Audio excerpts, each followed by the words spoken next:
Olá, eu sou Carol Trindade. Começa agora o programa Cheque Mate, temporada Universidade em Diálogos com a Sociedade, parte 2.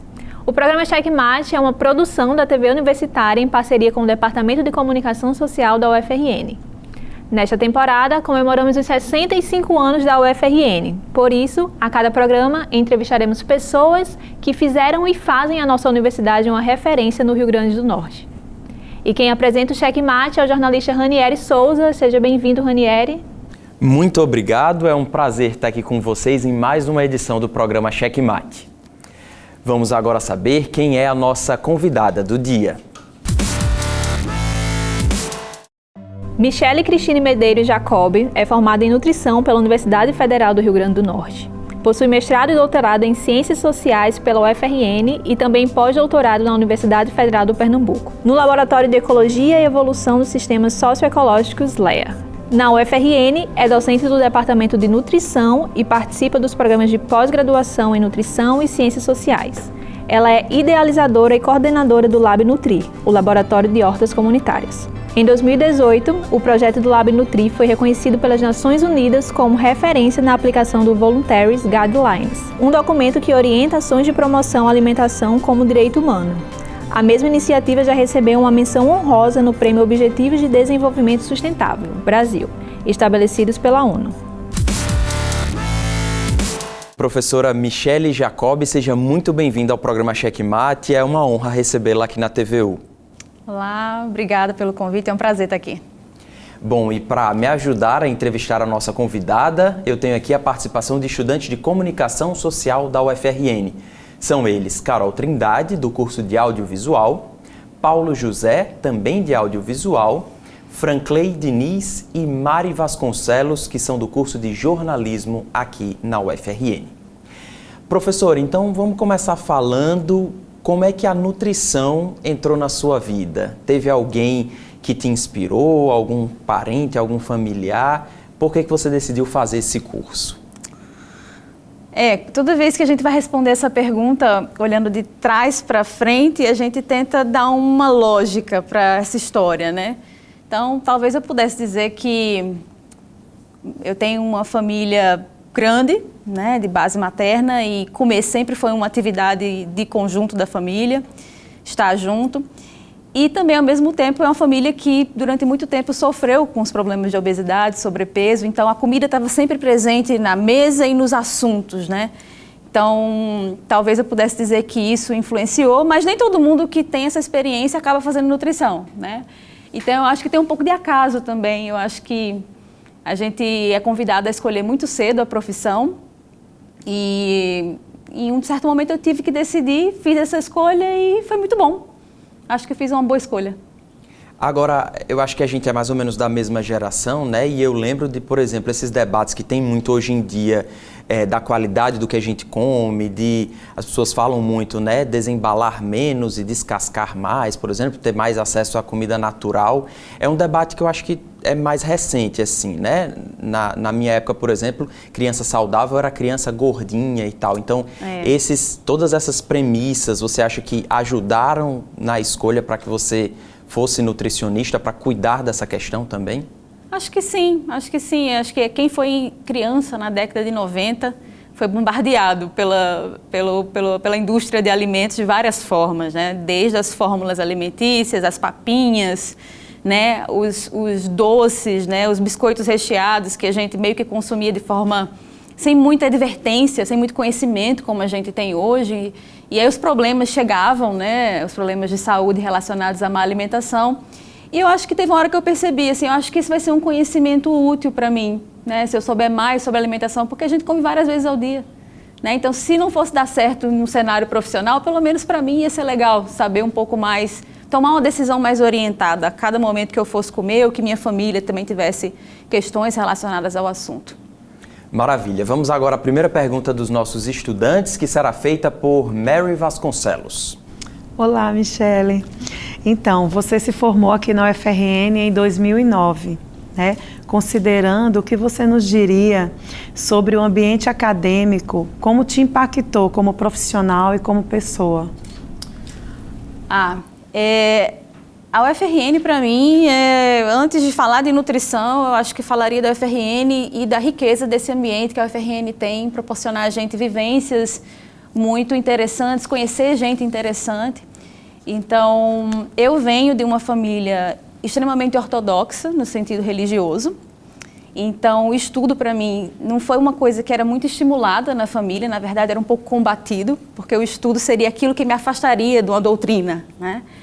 Então, estar na universidade eu não poderia estar mais certa quando eu pensei ao contrário da minha família. Porque quando eu cheguei aqui eu entendi, né, todas as possibilidades que minha vida poderia ter se eu estudasse mais, né?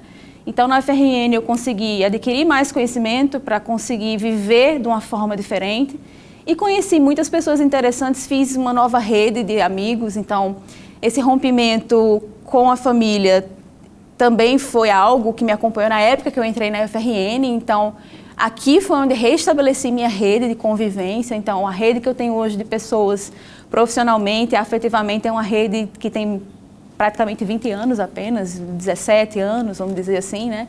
Então, a UFRN é minha casa, assim, eu posso falar da minha vida antes e depois da UFRN. Eu tenho muito... foi um grande privilégio para mim poder ter entrado aqui.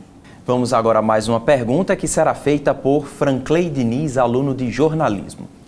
Michele, o interesse pela docência sempre existiu ou surgiu após a graduação ou durante ali a sua graduação?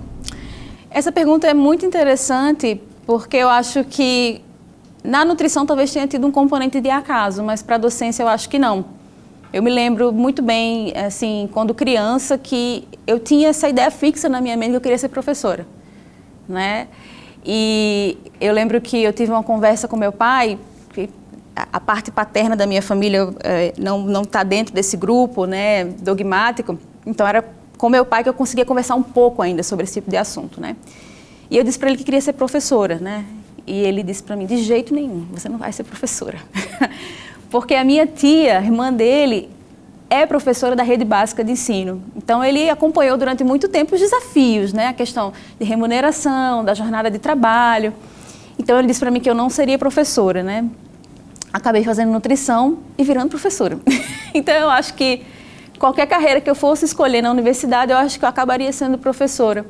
E engraçado que eu tenho a impressão que muito tomando como referência essa minha tia, né, que ele achava que, né, tinha uma vida, né, difícil por conta da docência, mas eu via nela uma pessoa interessante, né, era aquela pessoa que conseguia dar explicações claras, né, fazia questão de se comunicar bem mesmo com crianças, me mostrava as atividades que ela fazia para os alunos, eu ficava encantada, então eu acho que ela me influenciou a querer ser professora.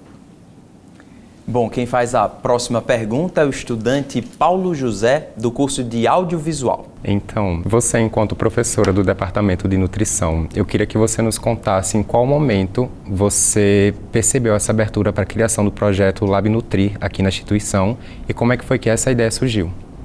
Tá. Essa ideia, ela surge um pouco antes, porque assim que eu passei no concurso para o Magistério Superior, eu fui trabalhar num campus no interior, na cidade de Cuité, na Paraíba, na UFCG, né? E lá eu tive a oportunidade de trabalhar com agricultores e agricultoras, né? E aí, quando eu cheguei para começar a desenvolver trabalho com essas pessoas, eles disseram que, por exemplo, queriam falar mais sobre plantas da caatinga, né? E eu percebi que eu sabia exatamente nada sobre isso, né? Sou uma pessoa urbana, formada num campus urbano, né, aquela nutrição bem de supermercado, né? Então, eu vi que eu tinha uma lacuna, né, grande de conhecimento. E no desenvolvimento desse projeto com essas pessoas lá durante 4 anos, eu tive a oportunidade de aprender muita coisa sobre biodiversidade, né? E aí me deu aquele despertar, né, quando eu vim para cá, de volta, né? Eu falei assim, olha, que interessante, nem todo mundo vai poder ter essa experiência de viver integrado com quem produz alimentos, tendo a oportunidade de abrir essa janela, né? E se a gente tivesse um lugar dentro do meio urbano, dentro do campus universitário, onde as pessoas pudessem vislumbrar o que é a alimentação para além do que a gente vê no supermercado, né? E aí, quando eu vim para cá transferida, foi um projeto que começou a se encaminhar junto com outros colegas do departamento e de outros departamentos também que viram que essa era uma questão interessante a ser abordada.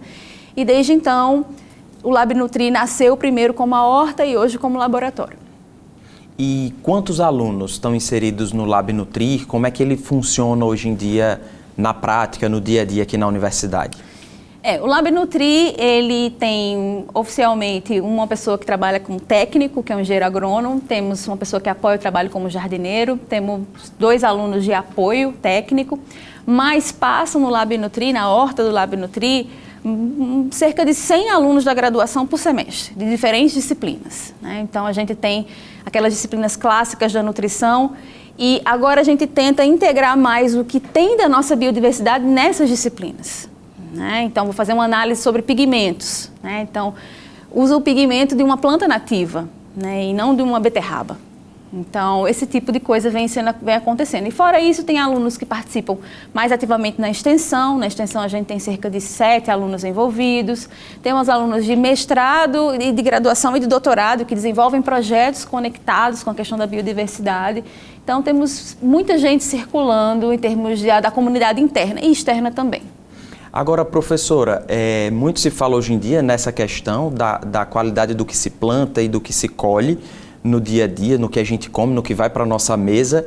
Como é que vocês mantêm aqui na UFRN e, de uma forma geral, quais são as orientações para a sociedade com relação a quem começa a plantar, como evitar, por exemplo, o uso de agrotóxicos, tentar, por exemplo, que alimentos orgânicos estejam mais presentes na dieta da população. Então, eu queria saber esse paralelo, como funciona aqui no LabNutri, se são alimentos orgânicos e quais são as orientações para quem está assistindo a gente agora com relação às dicas, né? Para quem quer, por exemplo, consumir mais esse tipo de alimento, que, diga-se de passagem, termina sendo mais caro, né? Pelo menos quando a gente vai no supermercado, os orgânicos estão lá muito mais caros que os outros alimentos em geral. Uma das formas de conseguir obter esses alimentos de uma maneira mais acessível é comprando diretamente de quem produz, né? Lembra que eu falei sobre o trabalho com os agricultores, né? Então, quando eu fui trabalhar lá nessa cidade, eu observei uma coisa muito interessante, que uma das culturas que essas pessoas produziam era o maracujá. Então, eles produziam maracujá a um preço de custo, o quilo, por 50 centavos. Eles vendiam para a rede de supermercado por R$1. E o supermercado, naquela mesma época, me vendia o maracujá por 10. Então, as pessoas que querem comer mais saudável, mas que não tem muito mais para gastar nisso, uma boa estratégia é procurar quem produz, né? Então, aqui em Natal, a gente tem algumas feiras interessantes. A gente tem uma feira de referência no cruzamento da Jaguaraí com a Margoveia, o mercado da agricultura familiar. É um bom lugar para se ir comprar alimentos de qualidade com preço acessível, né? Então, aqui na nossa horta, respondendo o início da sua pergunta agora, a gente tenta aplicar os princípios da agroecologia, né? A gente não introduz veneno, a gente não tem certificação de orgânico, mas a gente faz todo o manejo de base agroecológica. Por exemplo, o próprio adubo que a gente usa, né, o composto que a gente utiliza para nutrir as plantas, são fruto de compostagem que a gente faz no local, usando parte do resíduo do RU, do restaurante universitário.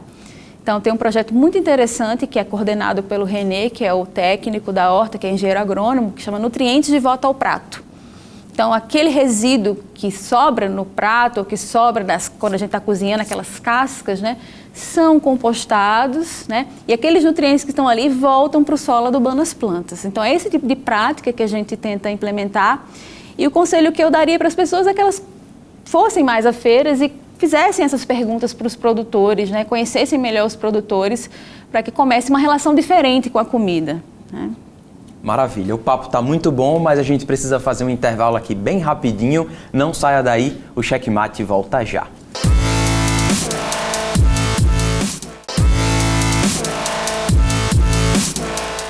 Estamos de volta com o programa Checkmate, hoje recebendo a professora do Departamento de Nutrição da UFRN, Michele Jacobi. E eu já passo a palavra para a aluna Carol Trindade, que é quem faz a próxima pergunta. Professora, seria muito interessante que você contasse um pouco da sua experiência, né? Você foi reconhecida pela ONU no projeto LabNutri. Como é que foi essa experiência e também o prêmio da ODS Brasil, que você ganhou pelas suas participações na LabNutri? Teria como você falar um pouco sobre isso? O projeto de ter uma horta em um curso de nutrição é uma coisa que não existe em nenhum outro curso de nutrição no Brasil e não existia até o momento e eu acho que não existe até hoje, né? Então, A gente teve alguns desafios para convencer as pessoas de que ter uma horta era significativo no curso de nutrição, né? Algumas pessoas de mentalidade mais conservadora, né? Isso não é uma coisa de nutrição, né? Isso é uma coisa de agronomia, né? Então, como se a produção de alimentos não impactasse a qualidade do alimento e isso não impactasse a saúde das pessoas, né? Então, esses reconhecimentos externos, eles foram muito importantes para que houvesse uma validação externa do projeto. Então, com o reconhecimento da FAO, o reconhecimento da ENAP, né, as vozes contrárias ficaram um pouco mais silenciadas. Então, o reconhecimento externo foi muito importante para essa validação interna, curiosamente. E aí, daí para frente, o projeto ganhou um respeito necessário para que a gente continuasse a desenvolver nossas atividades. Vamos agora a mais uma pergunta. Quem vai fazer é Mary Vasconcelos. Professora, como você acredita que a mudança de políticas públicas no combate à fome no Brasil tem afetado a segurança alimentar do povo brasileiro? Foi graças a políticas públicas como o Bolsa Família que o Brasil saiu do mapa da fome, né? E outras políticas como o Programa Nacional de Alimentação Escolar, o PNAE, que é o Programa da merenda, né? Popularmente conhecido, são programas fundamentais para garantir a segurança alimentar da população, né? Nos últimos anos a gente teve um enfraquecimento de muitas dessas políticas, né? Mas agora a gente tem uma retomada e eu espero que em um curto período de tempo a gente possa novamente avançar nessa questão da segurança alimentar, integrando outros desafios mais contemporâneos, como a questão das mudanças climáticas, né? Então, tem projetos muito interessantes que podem ser desenvolvidos nesse sentido. Por exemplo, a maior parte da carne que chega na alimentação escolar, no prato das crianças, dos jovens, dos adultos da alimentação escolar, vem dos grandes produtores de carne no Brasil, não vem da agricultura familiar. Isso é um grande problema. Por quê? Porque essa é a parte mais rentável do programa, então se os agricultores pudessem vender diretamente, a gente teria um melhor desenvolvimento econômico dos agricultores e agricultoras que estão nessas pequenas cidades, né? A gente teria uma melhor diversificação do cardápio das crianças. Ao invés de carne e frango, a gente teria pescados, a gente teria galináceos locais, né? Galinha caipira, por exemplo, né?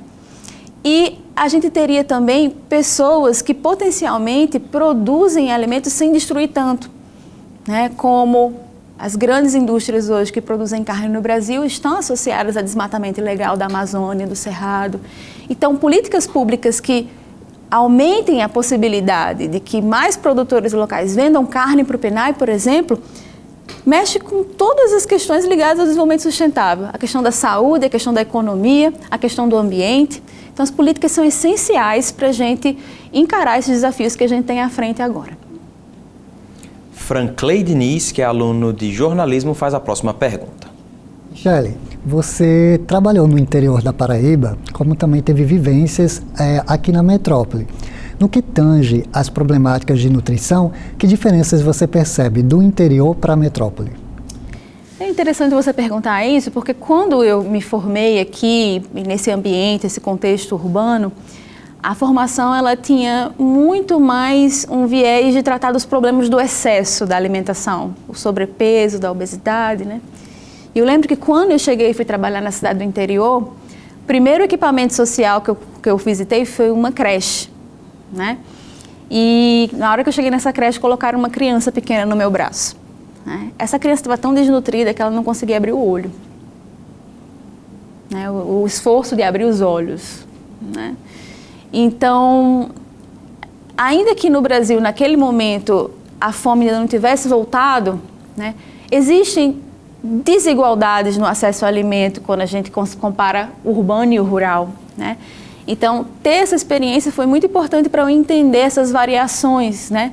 E entender também que a gente precisa de uma informação que dê essa noção para a gente, né? Se a gente for pegar, por exemplo, os números de anemia, enquanto no Brasil a gente tem uma incidência de anemia de 10% em média em crianças até 5 anos, Se a gente for para a região norte, essa incidência vai para 14%. Se a gente for para os ribeirinhos, passa dos 30%. Se a gente for para os Yanomami, chega a quase 60%.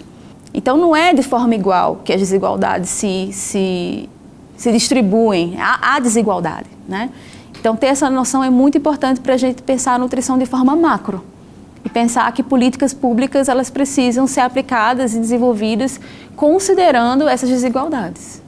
Professor, agora recentemente, falando em política pública, né, o Brasil aprovou uma legislação específica para aqueles alimentos ultraprocessados que agora, quando a gente compra no supermercado, eles têm lá um aviso, né? Alto teor de gordura, alto índice de açúcares. Então, são os alertas lá que vão num hexágono, não é? Nas embalagens, alertando o consumidor com relação a isso. Você considera que isso foi um avanço e que isso faz diferença na hora que a população vai comprar determinado alimento ou não, levando em conta essa desigualdade que a senhora mencionou aí, porque muitas das vezes esses alimentos ultraprocessados terminam sendo mais baratos, com prazo de validade maior, então a população com baixo poder aquisitivo, com a renda menor, termina comprando isso porque é o que tem, né? É o mais fácil para ela consumir. Chega um ponto, assim, da questão social, da desigualdade, da pobreza, onde a escolha não é uma questão. As pessoas não têm muito o que escolher, né? Por exemplo, quando a gente estava vivendo a pandemia, a emblemática fila do osso, né? Então tem um ponto onde as pessoas não têm muita escolha, né? Por isso que as políticas são tão importantes, né? Mas tem muita gente que está nesse terreno de ainda poder escolher, né? Então, nesse sentido, esse tipo de estratégia ele é super relevante, né? O Chile desenvolveu uma política semelhante e agora já vem colhendo os primeiros resultados, né? E muda a forma como as pessoas escolhem quando elas têm um pouco mais de informação, né? A gente tem um letramento muito baixo em nutrição, né? Você pega pessoas, muitas vezes com nível superior, não sabem um beabá, né? Na hora de fazer uma escolha melhor, né? Então, esse tipo de estratégia ele é muito relevante para dar um pouquinho mais de ferramentas para que as pessoas, na hora de decidir, elas possam ir por um caminho melhor. Vamos aqui a mais uma pergunta. Quem faz é Paulo José. Professora, é bastante nítido que existem muitos problemas diretamente atrelados à nutrição, né? Problemas estes que são tanto sociais quanto políticos. Então, eu gostaria de saber de você quais aspectos você considera primordiais na formação da graduação no curso de nutrição, que podem servir como base para uma maior conscientização do estudante recém-formado para que ele possa lidar melhor com essas adversidades. É uma excelente pergunta, né? E complexa, né? Como é que a gente pensa o currículo, né? Frente a esses desafios, né? Eu já me perguntei isso algumas vezes, eu não tenho uma resposta, assim, objetiva, mas um caminho que eu sempre vou sendo levada para ele é sobre a segurança alimentar e nutricional, o conceito de segurança alimentar e nutricional. O que é esse conceito, né? Quando uma população está em estado de segurança alimentar, ela tem acesso a alimentos em quantidade suficiente, esses alimentos são de qualidade, né? Para obter esses alimentos, essas pessoas não abrem mão de outras necessidades básicas. Por exemplo, para comprar comida você não tem moradia, ou não pode mandar um menino para a escola, né? E você consegue fazer com que uma nação tenha esse estado sem comprometer o ambiente, levando em consideração as questões econômicas. Então, eu acho que se o nutricionista tiver uma boa formação sobre segurança alimentar, passando por todos esses aspectos, o que como a gente consegue viabilizar isso em termos de política, quais são os desafios que existem, os conflitos, né? Porque o sistema alimentar ele é cheio de interesses diversos. Então, não é fácil fazer uma política dessa virar realidade. Tem muitos interesses diferentes, né? Então, como é que você enfrenta isso, né? Como é que você pensa esse macro? Eu acho que é muito importante uma formação que faça essa conexão, não só da escolha do indivíduo que está ali na frente da prateleira, sabendo se vai levar aquilo ou não, mas o que leva aquele biscoito estar naquela prateleira, aquele rótulo ter aquele adesivo ou não, toda a luta que envolve aquele rótulo estar ali. Então, ter essa formação macro, que tudo passa pelo conceito de segurança alimentar. Então, se o nutricionista tiver uma formação sólida sobre segurança alimentar, essa formação abarca todos esses aspectos, na minha opinião. Professora, a gente falou aí que muitas vezes a população brasileira não tem consciência, não tem letramento com relação à parte nutricional. Por outro lado, eu queria saber a sua opinião sobre esses influenciadores ou o pessoal que vai para a internet, cria um perfil e muitas vezes sem formação nenhuma da área, passa dieta, faz uma coisa que ficou muito na boca do povo nos últimos meses, que é o terrorismo nutricional, para dizer isso pode, isso não pode, isso é um absurdo você comer. O açúcar, ninguém mais pode botar 1 grão de açúcar na boca, que é um absurdo, vai dar câncer, vai dar Alzheimer, vai dar todo tipo de doença. Qual é a sua opinião também com relação a isso, a esse pessoal sem formação que quer ditar as regras, principalmente na internet? A gente vê de tudo, né? Gente que faz o terrorismo, mas também gente que prega um permissionismo, né? Dizendo assim, se seu corpo está te pedindo, vai. Né? Como se os nossos desejos também não fossem manipulados, né? Pela própria indústria, que escolhe exatamente como vai vender tudo para a gente. Né? Aqui a gente está numa bancada com alunos de comunicação, não preciso falar sobre isso. Né? Então, tem de tudo. Né? E o conselho que eu daria para as pessoas é que elas tomassem muito cuidado em confiar e seguir essas informações, né? Porque o que a gente vê é que elas não têm muita fundamentação. Né? Então, se a pessoa que está assistindo a gente, se ela quiser uma fonte confiável de informações sobre alimentação, eu recomendo que procure o Guia Alimentar para a População Brasileira, que é um documento é um documento escrito, pensado para a população. Resume em 10 passos básicos a como você pode ter uma alimentação mais saudável e dá algumas estratégias de como você pode se organizar para que essa alimentação mais saudável se concretize no dia a dia. Então, eu daria essa sugestão para as pessoas. Nosso tempo já está quase esgotando, mas rapidamente vamos para a última pergunta da Carol Trindade. Professora, você falou com muito carinho da UFRN e agora, para finalizar, eu queria que você deixasse uma mensagem para os próximos estudantes aí do Departamento de Nutrição. Acho que se manter conectado, né, com os problemas do mundo e tentar orientar a sua carreira nesse sentido, né, de fazer coisas que sejam de interesse para ajudar as pessoas e o planeta. Né? Então, eu acho que é fundamental a gente pensar por esse ângulo a formação. Professora Michele, muitíssimo obrigado pela sua participação, pela sua presença aqui no Checkmate. Foi um programa, eu tenho certeza, muito produtivo, muito bom para quem está nos acompanhando e para nós também. Obrigado pela sua participação. Foi um prazer, obrigado pelo convite. Muito obrigado também aos alunos de comunicação social que estiveram aqui comigo em mais uma edição do programa Checkmate e obrigado a você pela companhia. O Checkmate temporada Diálogos com a Sociedade termina aqui. Muito obrigado, a gente volta a se encontrar na semana que vem. Até lá!